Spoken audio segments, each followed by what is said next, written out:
धरने का आज तीसरा दिन है, चौथा दिन है, फिर भी देखिए दुर्भाग्य देखिए कि एक मेघवाल समाज का नौजवान जिसकी डॉक्टरों की अस्पताल प्रबंधन की लापरवाही से मौत हो जाती है, उसके पिता मजबूती के साथ न्याय की गुहार लगा रहे हैं, बैठे हैं अस्पताल परिसर के अंदर 4 दिन से। सैकड़ों हजारों की तादाद के अंदर सर्व समाज मेघवाल समाज को न्याय दिलाएंगे। सुखाराम जो अस्पताल के अंदर एम्बुलेंस में सेवाएं देता था, हमेशा मरीजों का फ्री इलाज भी करवाता था, और ऐसे आदमी की इस तरह आकस्मिक मृत्यु होती है जिसमें सीधा सीधा ठेकेदारों की डॉक्टरों की लापरवाही नजर आती है। उसके बावजूद मुकदमा दर्ज नहीं होना, इनकी मांगों पर ध्यान नहीं देना, और जिस तरह तानाशाह रवैया प्रशासन का इस धरने के प्रति अपनाया गया, इसकी मैं निंदा करता हूं।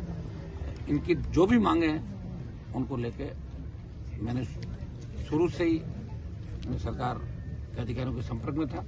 आज मैं आया हूं मौके पे, इन सब से बात कर रहे हैं, इनकी 100% जीत कराएंगे। जो भी दोषी उन सलाखों के पीछे जाएंगे, दोबारा ऐसी घटनाओं की पुनरावृत्ति राजस्थान के अंदर नहीं हो। परशुताओं की मौत के बाद जिस तरह राजस्थान में स्वास्थ्य विभाग से लोगों को भरोसा उठ गया, और स्वास्थ्य मंत्री का ये बयान आया कि परशुताएं नाचती हुई अस्पताल के अंदर आई थी, एक मजाक बन गया राजस्थान। इस बात को भजन लाल जी नहीं सोच रहे हैं, तो भजन लाल जी की तो मजाक रोज उड़ाए रहे लोग, लेकिन इनके मंत्री भी इतने बदमाश हो गए कि जब हमारे सीएम की मजाक उड़ रही तो हमारी भी छोटी छोटी उड़नी चाहिए। सारा एक ये इस तरह का फोकस इस राजस्थान में राज कर रहा है। ये बहुत बड़ा दुर्भाग्य है। विपक्ष है नहीं, कांग्रेस गोदी में जाके बैठ गई। अब हमें खुद को ही हमें न्याय के लिए लड़ना। दुर्भाग्य इस बात का कि यहाँ कितने नागौर जिले में जनप्रतिनिधि होंगे, सबकी ड्यूटी बनती है कि ये कोई वोट और चुनाव का समय नहीं, रामू राम से संपर्क करना चाहिए। सब लोगों से बात करते हैं, यहाँ कोई पॉलिटिकल लोग नहीं, सब अलग अलग पार्टियों के लोग बैठे। हमारा मकसद है कि सुखाराम के परिवार को न्याय मिले, इसलिए मैं स्वयं नागौर में, चूंकि कल मैं आ गया था, मैं कल रात हो गई, कल ही आ जाता, और मेरी ड्यूटी थी, मेरा मन ये कह रहा था कि जब हमारे भाई धरने पे बैठे हैं तो मैं घर पे कैसे जन सुनवाई कर सकूं। मैं एक बार धरने पे जाऊंगा और इनकी जो भी समस्या उनका समाधान करूंगा। अभी आंदोलन अगर बड़ा रूप लेता तो भी ले सकता है, आज से 50,000 लाख में बदल सकता है। ये बात हम लोगों ने अभी कर ली, और समय लग सकता है, लेकिन इस बार अस्पताल प्रबंधन की व्यवस्थाओं को सुधार के ही यहाँ से उठूंगा।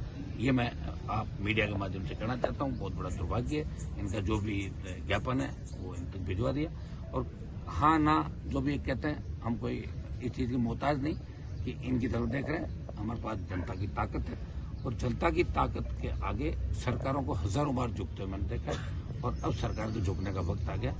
सरकार झुकेगी और सुखाराम मेघवाल के परिवार को न्याय मिलेगा। जितने भी लोग यहाँ बैठे हैं, आज जिस तरह जिले के अंदर ये बात चल रही है कि 4 दिन हो गए, बच्चे सोशल मीडिया देखते हैं, महिलाएं देखते हैं, अरे क्या हो गया, 4 दिन से मर गए क्या लोग, क्यों नहीं बात करें उनके परिवार से, क्यों नहीं उसको न्याय दिला रहे हैं। यहाँ आप ये बताएं, ये तो धरना दे गए, बैठ गए, सब कुछ कर लिया, अगर चुपचाप घर चले जाते हैं तो फिर इस तरह कितने लोग और मरते। इस अस्पताल में कितनी मौतें हुई, राजस्थान में कितनी मौतें हुई डॉक्टरों की लापरवाही से। और सुप्रीम कोर्ट की आड़ के अंदर आप कह रहे हो डॉक्टर के खिलाफ मुकदमा दर्ज नहीं, तो डॉक्टर तो किसी की हत्या करते मुकदमा दर्ज नहीं होगा क्या।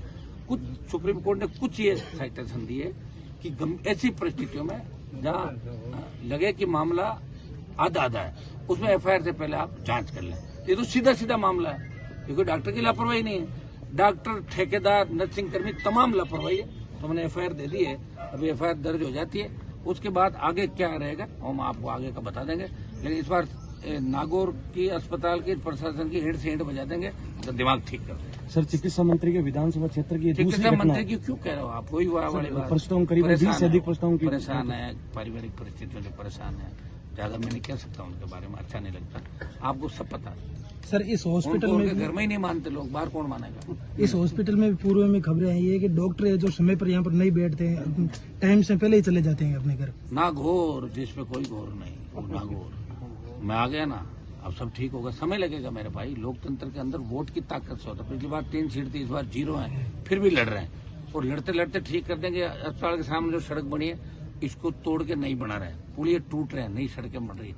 नया नागौर नजर आएगा, समय लगेगा। जिस तरह आजादी के आंदोलन में कितने लोगों ने कुर्बानी दी जब देश आजाद हुआ, अभी हमारे सुखाराम मेघवाल जैसे बहुत से भाइयों की जो कुर्बानियां हैं, जो शहादत है, उसके बाद नागौर और राजस्थान आगे जाएगा। लोकतंत्र में चुनी हुई सरकारें काम करती है, और विपक्ष जब चुनी हुई सरकार से मिल जाता है तो जनता के अंदर वही होगा कि भाई पोपाबाई का राज है, और राजस्थान में पोपाबाई का राज आप देख रहे हो, और पूरे देश में ही पोपाबाई का राज है।